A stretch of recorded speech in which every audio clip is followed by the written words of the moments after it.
Hi hello అండి అందరికీ నమస్కారం అండి ఫ్రెండ్స్ మన వీడియోలోనే టాపిక్ వచ్చేసి ముఖ్యంగా రైతులకు సంబంధించి అంటే పీఎం కిసాన్ 23వ విడత నిధుల విడుదలకు సంబంధించి ముఖ్యమైన అప్డేట్ అయితే రావడం జరిగిందండి.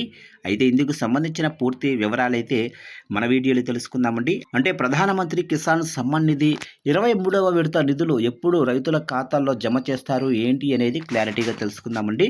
వీడియో మాత్రం పూర్తి వరకు చూడండి ఫ్రెండ్స్, అప్పుడే మనకి పూర్తి సమాచారం అయితే తెలుస్తుంది. క్లియర్ చేయకుండా టాపిక్లోకి వెళ్ళిపోదాము. ఇక ప్రధానమంత్రి కిసాన్ సమ్మాన్ నిధి యోజన కేంద్ర ప్రభుత్వం రైతులకు ఏటా 6,000 చొప్పున ఆర్థిక సహాయం అందించే లక్ష్యంతో ప్రారంభించిన సంక్షేమ పథకం. ఈ పథకం కింద అర్హులైన రైతులకు 3 విడతల్లో 2,000 చొప్పున ఏడాదికి 6,000 చొప్పున నేరుగా బ్యాంకు ఖాతాల్లో జమ చేస్తారు. ఇక ఇటీవల 22వ వాయిదా కింద 9.32 కోట్లకు పైగా రైతులు 2,000 చొప్పున ఆర్థిక సహాయం అందుకున్నారు. ఇక పీఎం కిసాన్ 23వ వాయిదాపై అప్డేట్ అయితే వచ్చేసింది.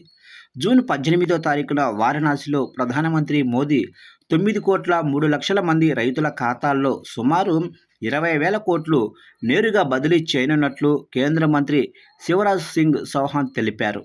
చూశారు కంటే మొత్తం మీదుగా రైతులకి ఇదొక శుభవార్తని చెప్పుకోవచ్చు. పీఎం కిసాన్ 23వ వాయిదాపై అప్డేట్ కూడా వచ్చినట్లయింది. ఎందుకంటే జూన్ 18వ తారీఖున వారణాసిలో ప్రధానమంత్రి మోదీ గారి చేతుల మీదుగా బటన్ నొక్కి నేరుగా డీపీటీ పద్ధతిలో ఈ 9,03,00,000 మంది రైతుల ఖాతాల్లో సుమారుగా 20,000 కోట్లు నేరుగా బదిలీ చేయనున్నట్లు తెలుస్తుంది ఫ్రెండ్స్.